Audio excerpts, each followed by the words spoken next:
Halo, apa kabar? Salam jumpa pemirsa. Senang sekali Nusa Tenggara Timur hari ini kembali hadir menjumpai Anda. Ya pemirsa, sejumlah informasi menarik dan teraktual dari berbagai daerah di Nusa Tenggara Timur telah kami siapkan untuk Anda. Mengawali perjumpaan kita, berikut cuplikan berita utama. Polda Nusa Tenggara Timur tahan 2 tersangka kasus korupsi RSP Booking. Dampak kekeringan harga cabai, buah-buahan, dan sayuran di Pasar Impres Borong melambung tinggi. Mencegah terjadinya abrasi, anggota Polsek Riung melakukan penanaman 250 anakan mangrove. Pemirsa, cuplikan berita utama tadi akan kami rangkai dengan sejumlah informasi menarik lainnya. Bersama saya Brian Leolede. Dan saya Rambu Nitwani, inilah Nusa Tenggara Timur hari ini selengkapnya untuk Anda.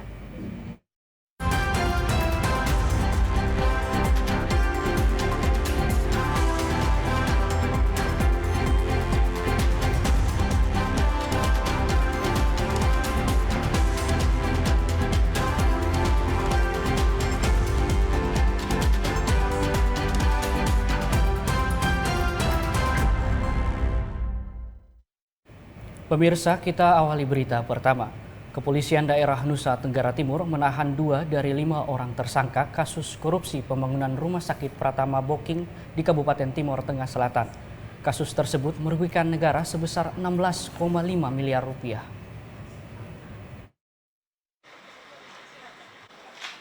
Penyidik Subdit 3 Tipikor Ditreskrim Suspolda NTT menahan 2 orang tersangka terkait dengan penanganan kasus tindak pidana korupsi pembangunan gedung Rumah Sakit Pratama RSP Booking Kabupaten Timor Tengah Selatan. Kedua tersangka yang ditahan masing-masing BY yang merupakan pejabat pembuat komitmen PPK Dinas Kesehatan Kabupaten Timor Tengah Selatan dan AFL yang merupakan kontraktor pelaksana proyek pembangunan RSP Booking. Direktur Reserse Kriminal Khusus Polda NTT, Kombes Pol Kaswandi Irwan, dalam konferensi pers bersama awak media mengatakan, 2 tersangka yang ditahan telah melanggar Undang-Undang Tindak Pidana Korupsi dengan ancaman hukuman minimal 4 tahun penjara dan maksimal 20 tahun penjara. Dari hasil penyelidikan dan penyidikan, ditemukan kerugian keuangan negara sebesar lebih dari 16 miliar rupiah. 2 yang kita lakukan penahanan. Yang 3 lagi nanti akan kami sampaikan kepada sekalian terkait dengan kelengkapan proses penyidikan yang lainnya. Seperti yang kalian ketahui bahwa kasus ini sudah dianggap total loss kerugian negara. Jadi pembangunan Rumah Sakit Pratama Booking ini nilai kontraknya pengadaan itu sekitar 16 miliar 500 lebih. Jadi sebenarnya 16 miliar 500 lebih. Saat ini rumah sakit tidak bisa digunakan, tidak bisa digunakan dengan sekalian. Nah, untuk yang 3 lagi, sampai sekarang kami tidak ada intervensi dari siapapun. Jadi kami berjalan melakukan penyelidikan dengan profesional saja. Kalau dugaan seseorang itu diduga alat bukti cukup kuat untuk dijadikan tersangka, kita jadikan tersangka. Sebelumnya diberitakan sebanyak 5 orang yang telah ditetapkan sebagai tersangka dalam kasus tindak pidana korupsi pembangunan RSP Booking. Kelima tersangka tersebut masing-masing berinisial BY selaku penjabat pembuat komitmen, GA sebagai konsultan perencana pembangunan, MX selaku direktur PT TBJA, AFL selaku peminjam bendera PT TBJA sekaligus kontraktor pelaksana, dan HD sebagai konsultan pengawas pembangunan. Polisi telah mengamankan barang bukti berupa dokumen terkait, fee pinjam bendera sebesar 292 juta rupiah dan bukti penyetoran ke kas daerah Kabupaten TTS sebesar 181.700.000 rupiah. RSP Booking difasilitasi dengan 10 kamar pasien, 1 kamar IGD dan kantor yang terletak di Kecamatan Booking, Kabupaten Timor Tengah Selatan. Proyek pembangunan RSP Booking dikerjakan pada tahun anggaran 2017 menggunakan anggaran dana alokasi khusus dan dana alokasi umum sebesar 17,4 miliar rupiah. Pengerjaan RSP Booking baru rampung pada akhir 2018 dan diresmikan pada tahun 2019. Namun saat diresmikan, sebagian bangunan rumah sakit tersebut sudah dalam kondisi rusak. Dari Kota Kupang, Debbie Swek, Gia Krowin, TVRI NTT. Kita ke Kabupaten Sumba Barat Daya, pemirsa. Seorang sopir bernama Frankie Sanam yang bekerja pada PT Sentra Utama Elektrik tewas terbunuh oleh seorang tidak dikenal saat korban sedang tidur di teras depan salah satu ruang kelas SDN Waimboro di Desa Wailabubur, Kecamatan Kodi Utara, Sumba Barat Daya belum lama ini. Kini polisi masih memburu pelaku.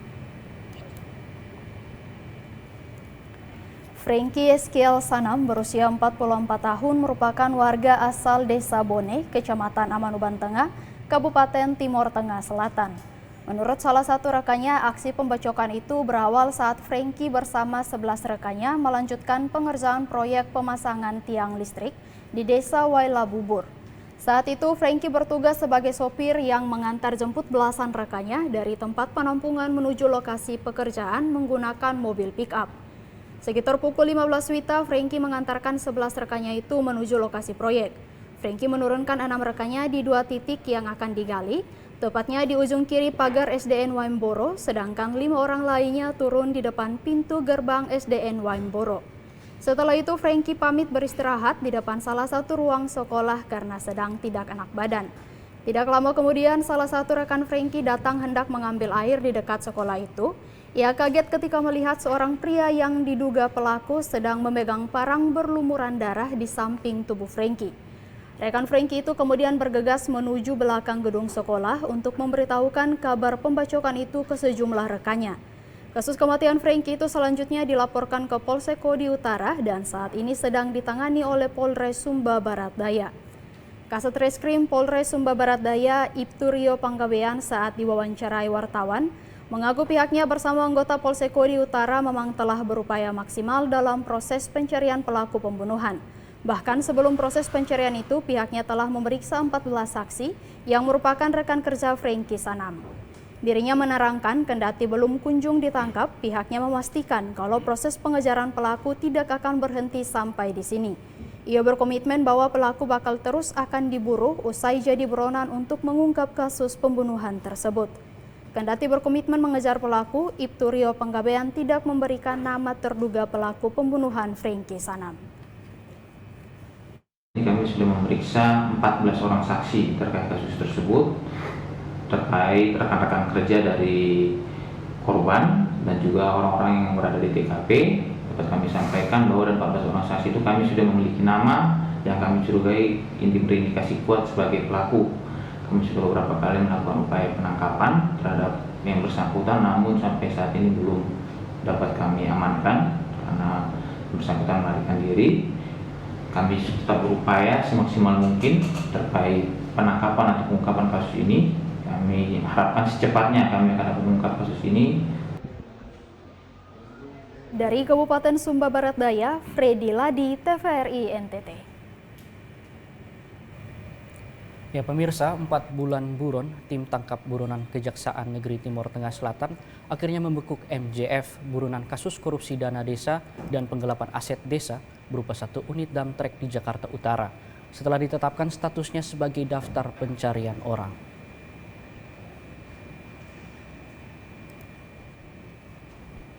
Kepala Seksi Tindak Pidana Khusus Samuel Otniel Sine kepada TVRI menjelaskan, MJF merupakan tersangka kasus korupsi dana desa Tubuhue, Kecamatan Amanuban Barat yang sebelumnya ditetapkan statusnya sebagai tersangka. Sementara 2 tersangka lainnya, MN selaku Kepala Desa Tubuhue tahun 2014 sampai dengan tahun 2020, serta PN selaku bendahara tahun 2014 hingga 2020 telah dilimpahkan ke Pengadilan Tipikor Kupang dan sudah menjalani persidangan.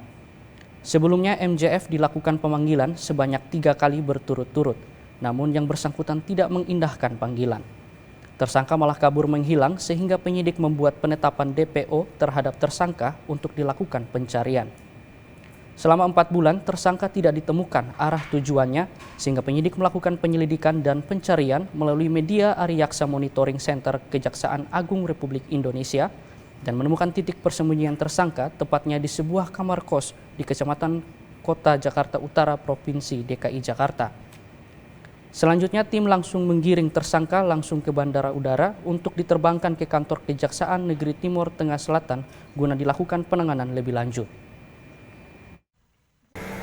Tindak pidana korupsi, dugaan tindak pidana korupsi dalam pengelolaan keuangan desa pada Desa Tubuhe tahun 2016 sampai 2019. Hasil penyelidikan kami ditemukan 2 alat bukti yang cukup sehingga terhadap penyidikan tersebut kami menemukan tersangka sebanyak 3 orang, yaitu atas nama MN selaku kepala desa, PN sebagai bendahara, dan MJF selaku pihak ketiga yang diduga menjual mobil BUMDes atau aset BUMDes. Dari Kabupaten TTS, Evan Baitanu, TVRI NTT. Ya pemirsa, sementara itu aparat Kejaksaan Negeri Timur Tengah Selatan belum lama ini menghentikan penuntutan atau proses penyidikan terhadap tersangka laka lantas dengan melakukan restoratif justice. Kepala Seksi Intelijen Kejaksaan Negeri Timur Tengah Selatan, Iputu Eri Sentiawan menjelaskan, berdasarkan Peraturan Jaksa Agung Nomor 15 Tahun 2020 tentang syarat penghentian penuntutan kasus tindak pidana kelalaian untuk dilakukan restoratif justice, maka aparat Kejaksaan Negeri Timur Tengah Selatan melakukan penghentian penuntutan terhadap tersangka laka lantas atas nama Matteo Selan. Berbagai syarat yang ada dalam peraturan tersebut seperti permintaan maaf dan pergantian ganti rugi terhadap korban yang meninggal dan yang selamat telah dipenuhi keluarga tersangka. Selain itu, tersangka baru pertama kali terlibat kasus tindak pidana. Selanjutnya, keluarga membawa pulang tersangka ke rumah.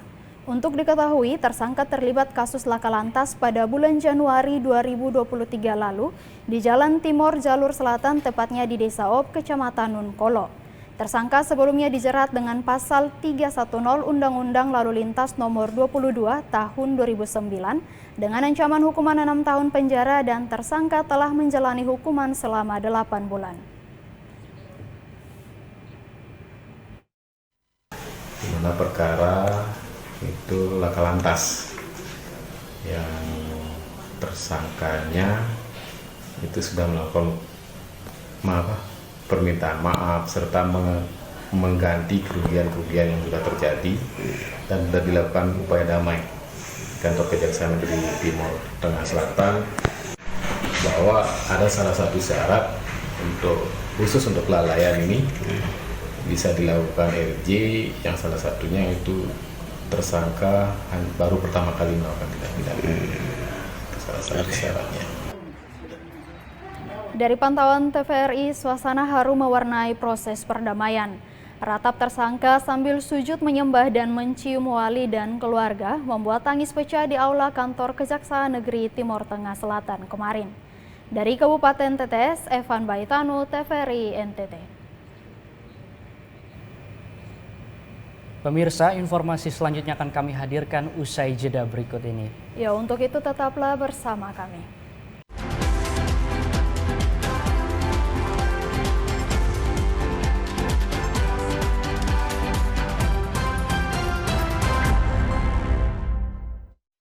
Ya pemirsa, Anda masih bersama kami di Nusa Tenggara Timur hari ini. Ya pemirsa, kita beralih ke Kabupaten Sumba Barat Daya. Lampu lalu lintas di pertigaan Radamata yang telah dipasang sejak 2018 ternyata telah lama tidak berfungsi dengan baik. Situasi ini telah menimbulkan kekhawatiran besar di kalangan warga, mengingat lampu lalu lintas ini memiliki peran penting dalam mengatur lalu lintas di kota Wetebula tersebut. Pertigaan Radamata yang menghubungkan arah Wetebula, Tambolaka, dan Waikelo, sejumlah kecelakaan lalu lintas sering terjadi akibat lampu lalu lintas yang tidak berfungsi. Para pengemudi seringkali merasa kesulitan saat melintasi pertigaan ini karena kurangnya pengaturan lalu lintas yang efektif. Kendaraan dari arah Wetebula, terutama yang melaju dengan kecepatan tinggi menuju Tambolaka, menjadi penyebab utama kecelakaan di pertigaan Radamata. Di sisi lain, pengemudi yang datang dari Waikelo menuju Wetebula dan Tambolaka juga sering gagal memperhatikan kendaraan yang melintas, memperburuk situasi sehingga seringkali terjadi kecelakaan lalu lintas. Stefanus Sengobili, seorang warga desa Radamata, sangat prihatin dengan meningkatnya kecelakaan di pertigaan ini. Ia percaya bahwa satu-satunya cara untuk mengatasi persoalan ini adalah dengan memperbaiki lampu lalu lintas yang tidak berfungsi. Menurutnya, lampu traffic light yang berfungsi dengan baik akan sangat membantu mengurangi insiden kecelakaan di pertigaan Radamata. Warga Radamata dan sekitarnya berharap pihak berwenang segera mengambil tindakan untuk memperbaiki lampu lalu lintas tersebut. Keamanan lalu lintas dan keselamatan pengguna jalan harus menjadi prioritas utama, dan perbaikan lampu lalu lintas di pertigaan Radamata adalah langkah penting dalam mencapai tujuan ini. Dari Kabupaten Sumba Barat Daya, Freddy Ladi, TVRI NTT. Ya, kita ke informasi selanjutnya pemirsa. Harga cabai, buah-buahan, dan sayuran di Pasar Impres Borong, Kabupaten Manggarai Timur melambung tinggi imbas dari kenaikan harga beras dan dampak dari kekeringan. Hampir semua jenis beras mengalami kenaikan harga di Pasar Impres Borong. Beras premium bahkan menembus harga Rp18.000 dari sebelumnya Rp12.000 per kilogram. Sementara harga beras medium menembus harga Rp15.000 per kilogram dari sebelumnya dijual dengan harga Rp11.000 per kilogram. Tak hanya beras, berbagai jenis sayuran dan cabai di Pasar Impres Borong harganya juga melambung tinggi. Harga cabai rawit saat ini menembus Rp40.000 per kilogram dari sebelumnya kisaran Rp35 hingga Rp30.000. Cabai merah keriting naik dari Rp25.000 menjadi Rp30.000 per kilogram. Selain mahal, kualitas sayuran seperti kol, tomat, dan jenis sayuran lainnya berkurang akibat terkena cuaca panas. Pedagang mengakui bahwa banyak sayur-sayuran yang dijual di Pasar Impres Borong didatangkan dari luar Manggarai Timur. Selain sayur-sayuran, beras yang dijual di Kabupaten Manggarai Timur juga banyak yang didatangkan dari luar Manggarai Timur, bahkan dari luar Provinsi NTT. Dari Kabupaten Manggarai Timur, Paulus Tengko, TVRI NTT. Pemirsa, setelah KPUD Kabupaten Kupang melakukan pencermatan terhadap daftar calon sementara, KPUD melanjutkan dengan verifikasi hasil pencermatan dan verifikasi tersebut telah selesai dilakukan oleh KPUD Kabupaten Kupang.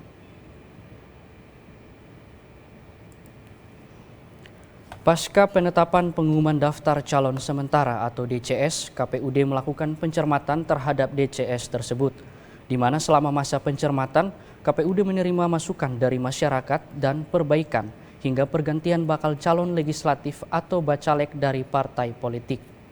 Setelah melakukan pencermatan, KPUD kemudian melakukan verifikasi terhadap dokumen bakal calon legislatif pengganti, dan hal tersebut telah dilakukan oleh KPUD Kabupaten. Ketua KPUD Kabupaten Kupang, Eliezer Lomirihi, saat ditemui membenarkan bahwa setelah melakukan pencermatan terhadap daftar calon sementara atau DCS, ada beberapa calon legislatif yang mengundurkan diri. Sehingga partai politik melakukan pergantian dengan cara mengajukan caleg mereka ke DPD dan sekjen partai politik untuk mendapatkan persetujuan. Kemudian semua persyaratan atau dokumen calon yang bersangkutan telah disampaikan kepada KPU melalui silon. Adapun 18 partai politik yang melakukan proses pergantian bacalek. Selanjutnya, KPUD Kabupaten Kupang melakukan verifikasi terhadap dokumen calon yang bersangkutan dengan melibatkan Bawaslu Kabupaten Kupang. Ditambahkan, kendati hasil verifikasi tersebut telah selesai dilakukan, tetapi KPUD Kabupaten Kupang sendiri sedang melakukan analisa terhadap hasil verifikasi. Tujuannya adalah untuk mempersiapkan segala sesuatu sebelum melakukan penyusunan daftar calon tetap atau DCT dan kemudian dilanjutkan dengan penetapan DJT. Hari ini kita ada pada tahapan verifikasi hasil pencermatan daftar calon tetap, dan kemudian nanti kita akan melakukan penyusunan DCS, DCT, dan juga penetapan serta pengumuman. Seperti itu.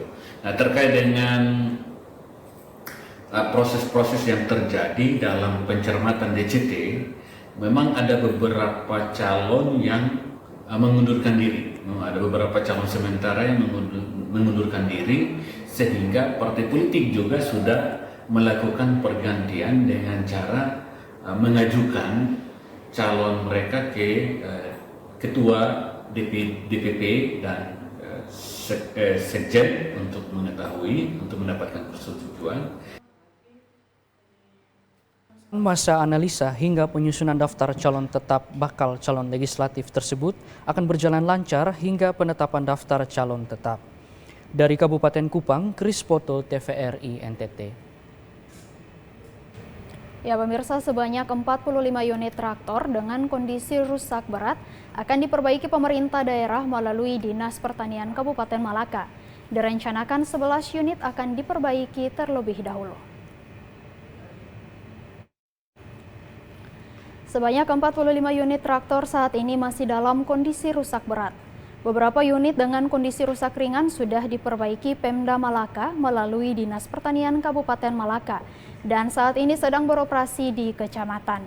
Kepala Dinas Pertanian Kabupaten Malaka, Dr. Hewan Januaria Maria Seran mengatakan, saat ini pihak Dinas Pertanian Kabupaten Malaka sudah memesan suku cadang atau alat-alat yang nantinya akan dipasang pada traktor yang kondisinya rusak sehingga bisa dimanfaatkan kembali. Sesuai dengan anggaran, ditargetkan awal sebanyak 9 unit atau 10 unit traktor yang akan diperbaiki, sehingga ditambahkan dengan 15 unit yang sedang beroperasi, jumlahnya bisa mencapai 20-an unit. Direncanakan traktor yang akan diperbaiki tipe MF atau unit yang besar, sehingga bisa dimanfaatkan untuk mengejar target lahan kering pada MT1. Dari jumlah 20-an unit traktor tersebut bisa dibagi setiap kecamatan. Masing-masing kecamatan akan mendapat 2 unit traktor yang akan beroperasi. Pihaknya optimis dengan jumlah 20-an traktor yang akan beroperasi di setiap kecamatan, target lahan kering seluas 500 hektar yang akan diolah pada musim tanam pertama mulai dari Oktober hingga Maret 2024 mendatang dapat berjalan maksimal. Lahan kering yang sudah diolah per 11 Oktober 2023 sudah mencapai 81,35 hektar. Memang kita melihat bahwa dari target 500 hektar ini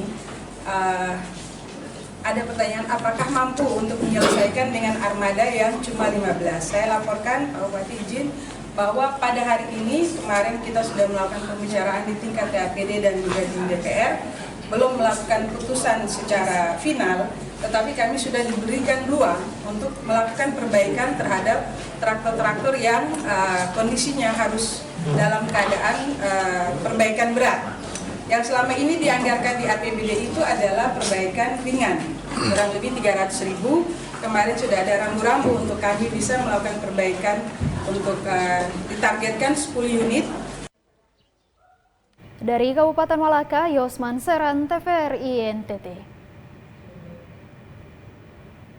Pemirsa, informasi selanjutnya akan kami hadirkan usai jeda berikut ini.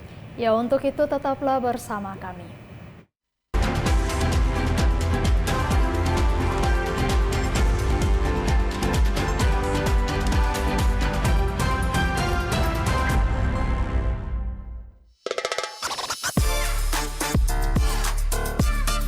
Belakang. Ya. Jadi langsung ditendang gitu. Iya. Ya kalau contohkan dulu. Iya, oke.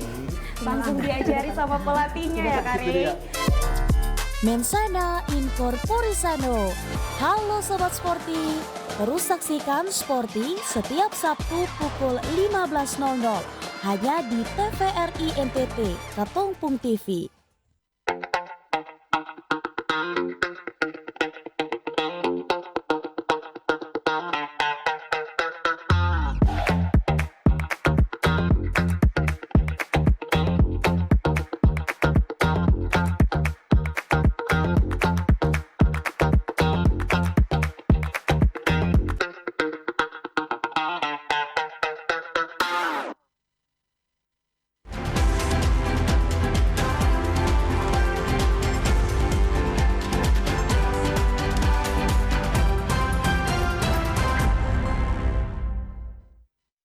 Ya pemirsa, Anda masih bersama kami di Nusa Tenggara Timur hari ini.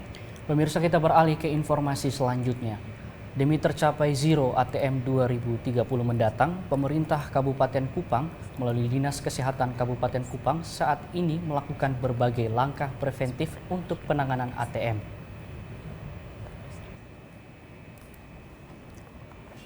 Penyakit menular AIDS, tuberkulosis, dan malaria atau ATM merupakan 3 jenis penyakit yang penanganannya saat ini dilakukan secara global.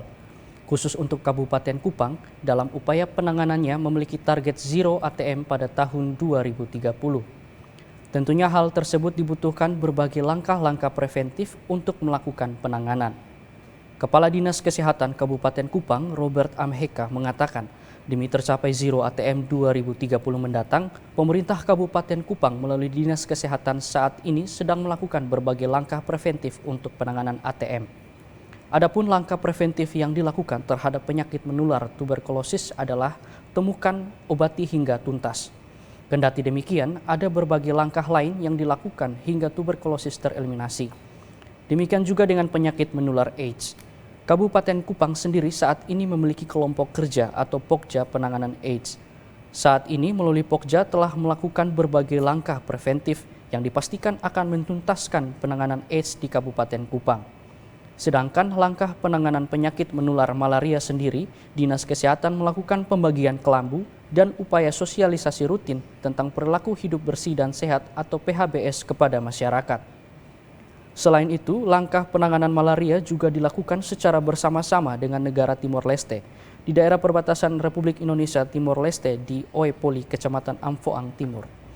Ditambahkan, tentunya langkah-langkah preventif tersebut tidak dikerjakan sendiri oleh Dinas Kesehatan Kabupaten Kupang, tetapi juga menjadi tanggung jawab bersama sehingga dilakukan secara kolaboratif seperti penanganan stunting dengan melibatkan semua SKPD, Forkopimda, LSM, dan berbagai stakeholder lainnya di Kabupaten Kupang. Sebetulnya sebelum pertemuan ini sudah dilakukan langkah-langkah preventif, misalnya untuk TBC, temukan, obati sampai dengan tuntas. Namun perlu dilakukan langkah-langkah supaya memang benar-benar menjadi tereliminasi. Dan buat AIDS di Kabupaten Kupang itu kan ada Pokja penanggulangan AIDS. Dan untuk malaria kita melakukan langkah preventif terjadinya malaria mulai dari pencegahan, fogging, kemudian kelambu, dan PHBS yang tersebar di seluruh Kabupaten Kupang. Diharapkan melalui berbagai langkah preventif dan juga secara kolaboratif, penyakit ATM bisa ditangani di Kabupaten Kupang. Dengan demikian, apa yang ditargetkan dalam upaya penanganan ATM bisa tercapai. Dari Kabupaten Kupang, Chris Poto, TVRI NTT. Kita ke Kabupaten Malaka, pemirsa. Guna meningkatkan kesejahteraan masyarakat Desa Mota Ain, pemerintah Desa Mota Ain serahkan 1 unit kapal ikan lengkap dengan peralatan tangkap, serta membangun jalan usaha tani dengan anggaran senilai 135 juta lebih. 1 unit kapal tersebut diserahkan langsung Kepala Desa Mota Ain kepada Dinas Pemberdayaan Masyarakat Desa atau PMD untuk diserahkan kepada kelompok nelayan di Desa Mota Ain, Kecamatan Malaka Barat, Kabupaten Malaka. Kapal ikan berukuran besar tersebut diserahkan kepada kelompok nelayan yang beranggotakan 7 kakak. Tidak hanya kapal ikan, namun diserahkan juga perlengkapan alat penangkapan. Pelaksana tugas PLT Kepala Dinas Pemberdayaan Masyarakat Desa PMD Kabupaten Malaka, Claudius Kapu, mengatakan bantuan 1 unit kapal yang diberikan kepada kelompok tersebut dapat membantu warga meningkatkan kesejahteraan hidup rumah tangga. Bantuan kapal ikan ini membuka jalan bagi desa-desa lain di pesisir pantai selatan Kabupaten Malaka untuk mengadakan kapal ikan bagi warga. Bantuan ini merupakan salah satu bentuk langkah maju di Desa Mota Ain. Ini sudah ada jalan terbuka, terutama untuk bisa mensupport lagi desa-desa yang ada di pesisir pantai. Dan ini sekaligus merupakan komitmen Pak Bupati dalam rangka menaikkan atau menunjang kelangsungan baik itu kelompok sekaligus peningkatan kesejahteraan masyarakat di desa. Ini salah satu langkah maju, terutama oleh Pak Desa Motain, walaupun baru satu, tetapi ini salah satu langkah maju. Sementara itu, Kepala Desa Motain Ambrosius Klau mengaku untuk tahun 2023 ini, Desa Motain menerima total dana desa senilai 800 juta. 90% direalisasikan untuk ketahanan pangan dan salah satunya pengadaan kapal motor penangkap ikan dengan kapasitas 15 PK. Pihaknya berharap agar kapal motor yang sudah diserahkan kepada kelompok dapat dipergunakan sebaik-baiknya untuk kesejahteraan kelompok. Yaitu pengadaan kapal mesin Yamaha Johnson, Yamaha 15 PK dilengkapi dengan pukat, baju, pelampung, dan lain sebagainya. Saya juga berharap kepada kelompok setelah adanya serah terima, silakan manfaatkan ini, silakan kelola ini, silakan manage ini dengan baik. Selain pengadaan 1 unit kapal ikan, pemerintah desa juga telah membangun 1 paket jalan usaha tani di Dusun Debu Kametan dengan pagu anggaran senilai 135 juta lebih yang bersumber dari dana desa. Pengerjaan jalan usaha tani tersebut dikerjakan selama 90 hari sejak bulan Juni hingga September kemarin. Dari Kabupaten Malaka, Yosman, TVRI NTT. Pemirsa, Komisi Pemberantasan Korupsi Republik Indonesia menggelar rapat koordinasi akselerasi pencegahan korupsi bersama Pemda dan DPRD Timor Tengah Selatan di Aula Mutis Kantor Bupati Timor Tengah.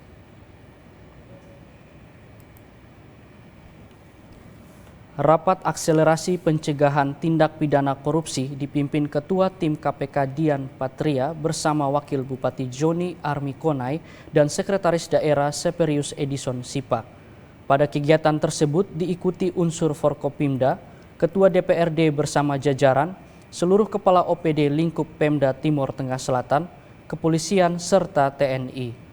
Kepala Satuan Pencegahan dan Penindakan Tindak Pidana Korupsi Wilayah 5 Bali Nusra, Dian Patria kepada TVRI menjelaskan, KPK untuk pertama kalinya datang ke Kabupaten Timor Tengah Selatan untuk melakukan rapat akselerasi pencegahan tindak pidana korupsi.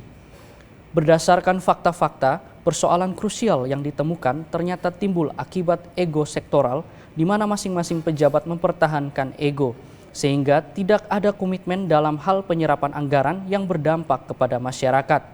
Dengan demikian, pihaknya berharap agar pemimpin dan para pejabat harus berkomitmen melakukan tata kelola manajemen yang baik dalam hal penyerapan anggaran demi kemajuan pembangunan di Kabupaten Timor Tengah Selatan, sehingga baik masyarakat maupun pemerintah dapat menikmati pembangunan yang lebih layak. TTS ini kuartal lalu 49 dari 100, masih di bawah Belu paling tinggi. Manggarai Barat masih tinggi provinsi. Jadi kalau sekolah itu masih belum naik kelas ini, mulai di bawah 50. Ya.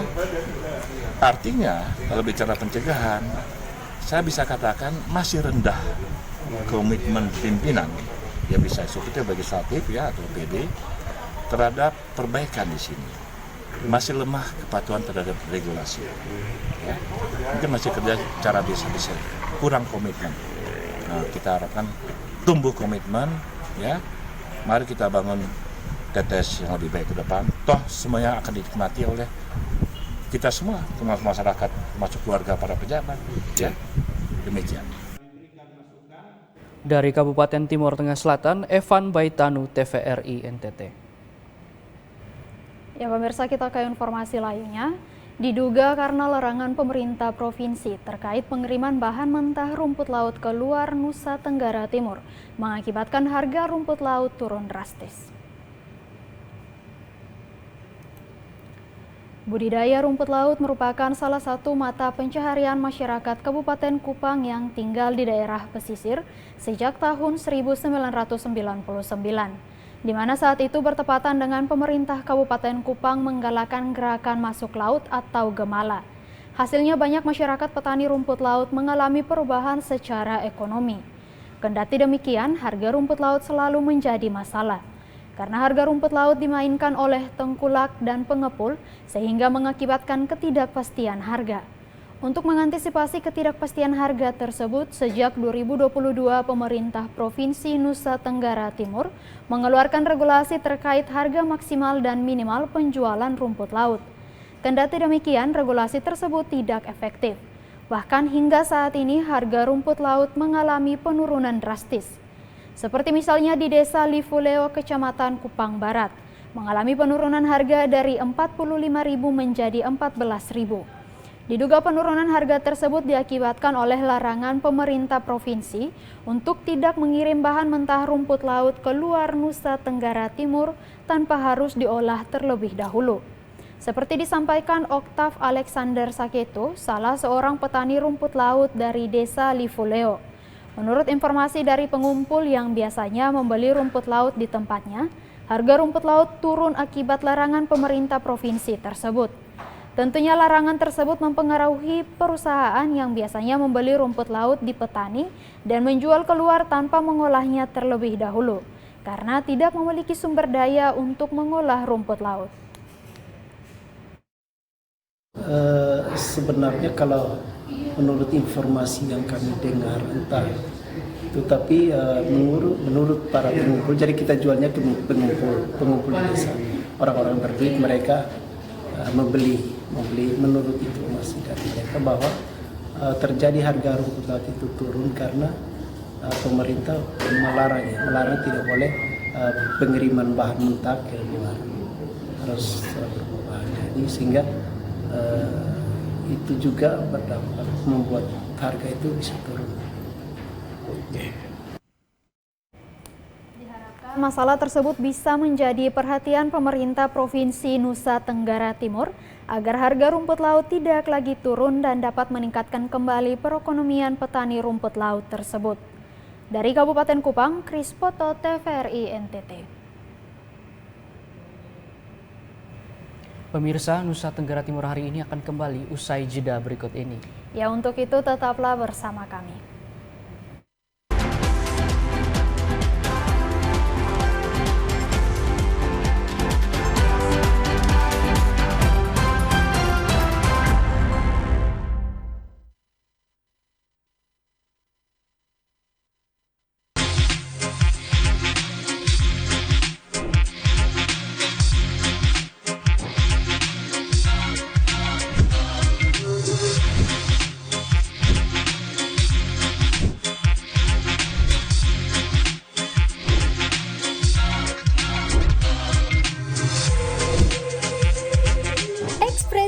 Setiap hari Senin sampai dengan Rabu jam 4 sore hanya di TVRI NTT.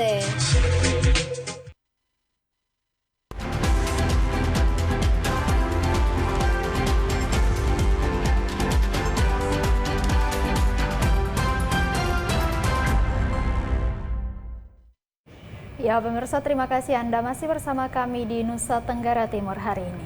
Pemirsa, kita beralih ke Kabupaten Malaka. Ratusan warga mendatangi posko pelayanan kesehatan gratis di Desa Hai Timuk, Kecamatan Weliman, Kabupaten Malaka.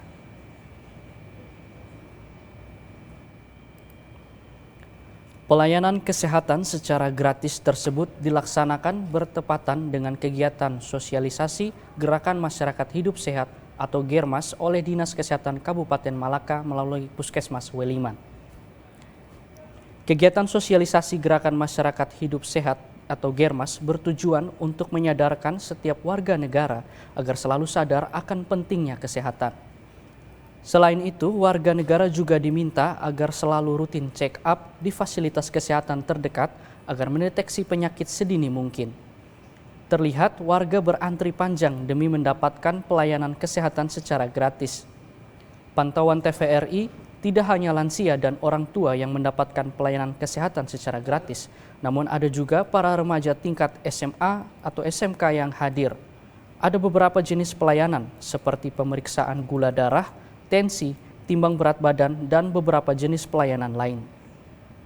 Kepala Puskesmas Weliman, Paulina Klau, mengatakan sebanyak 174 warga yang mendapatkan pelayanan kesehatan gratis atau diperiksa tim kesehatan dari Puskesmas Weliman.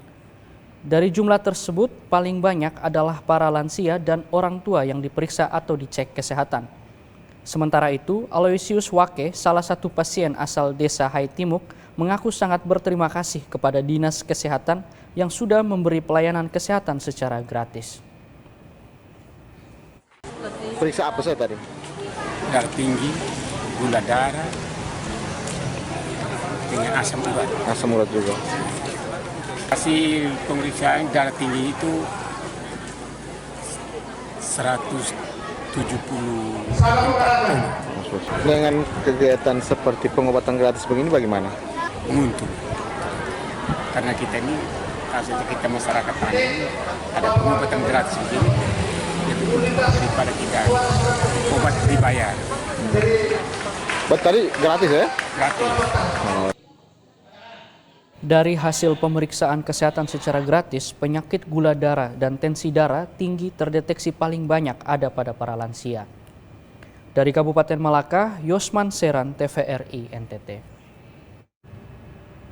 Saudara, sidang Sinode Gereja Masehi Injili di Timor ke-35 yang berlangsung di Kabupaten Saburai Jua diharapkan dapat memberikan kemajuan bagi warga Gemit dan juga menghadirkan keadilan, kesetiaan, dan kehidupan yang rendah hati sesuai dengan tema yang diangkat pada tahun 2023 ini.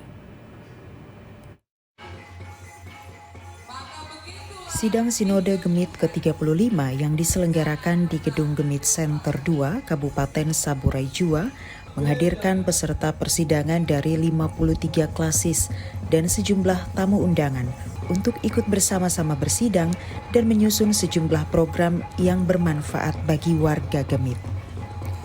Pemerintah Kabupaten Saburai Jua beserta masyarakat antusias menyambut para tamu undangan dengan kehangatan khas masyarakat Sabu, negeri sejuta lontar. Melalui sidang Sinode Gemit ke-35 ini juga akan menjadi wadah evaluasi program dan kegiatan pelayanan kepengurusan di periode sebelumnya untuk kemudian merumuskan perubahan, penyempurnaan, serta pemilihan anggota Majelis Sinode Gemit periode yang baru.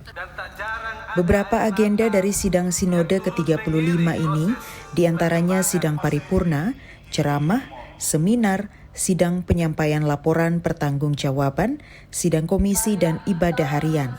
Selain itu, kegiatan lainnya seperti penyegaran iman, ibadah bersama jemaat, rekreasi, pleno pengambilan keputusan, FGD, dan pemilihan anggota Majelis Sinode Gemit juga akan dilaksanakan.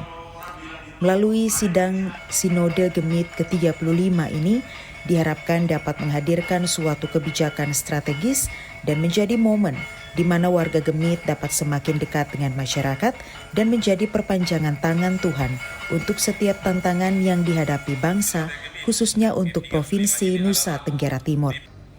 Esther Siubelan, TVRI NTT. Pemirsa, lestarikan budaya serta pertahankan kearifan lokal, kelompok-kelompok tenun ikat di Indona terus dikembangkan dengan dukungan desa.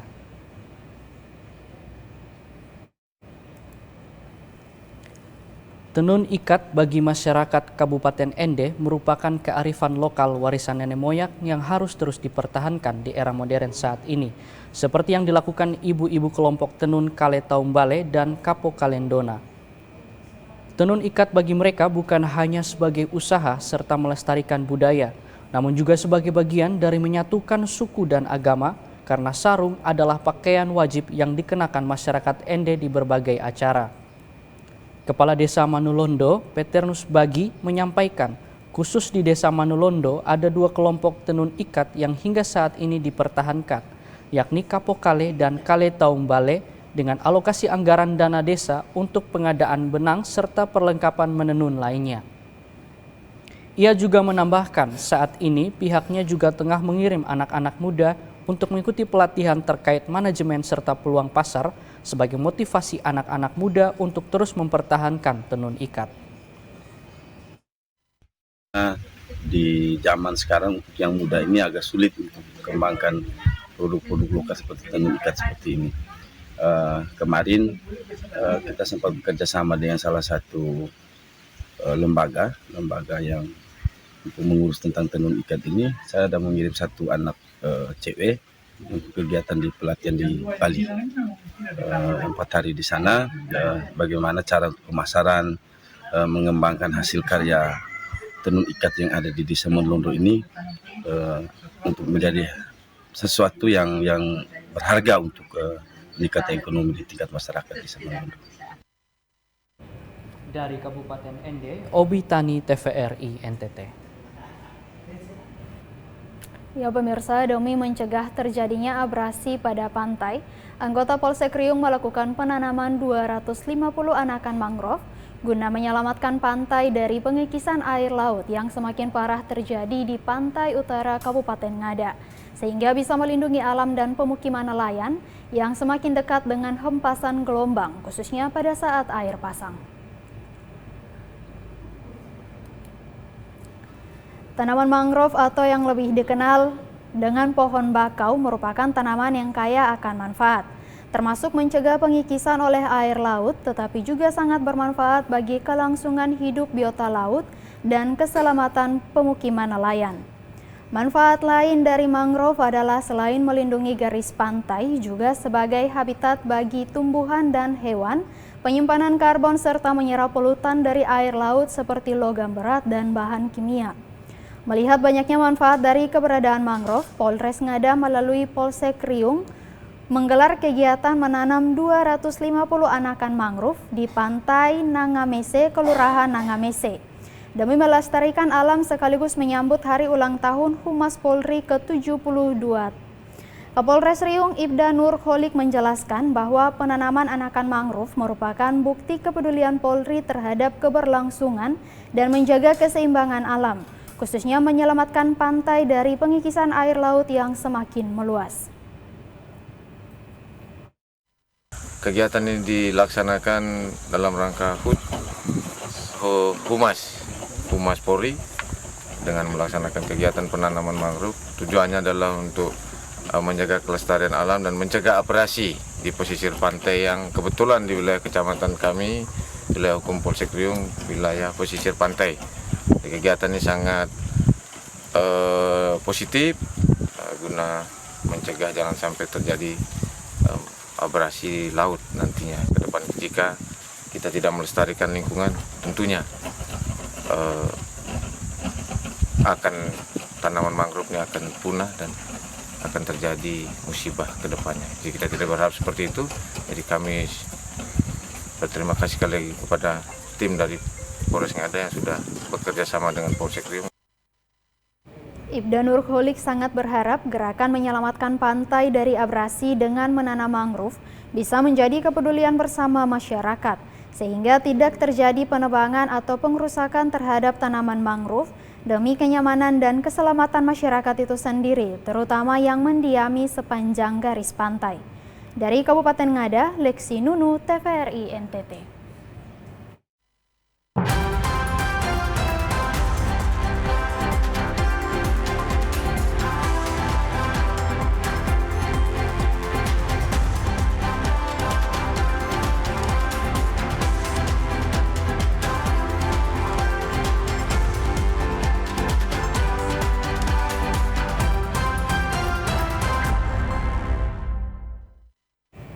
Pemirsa, informasi tadi sekaligus mengakhiri perjumpaan kita hari ini. Ya, terus saksikan Nusa Tenggara Timur hari ini yang menyajikan informasi secara santun, lugas dan berimbang hanya di TVRI NTT Media Pemersatu Bangsa. Akhir kata, saya Rambu Nitbani. Dan saya Brian Leolede, mewakili seluruh kerabat kerja yang bertugas mengucapkan terima kasih atas kebersamaan Anda. Selamat melanjutkan aktivitas Anda dan sampai jumpa.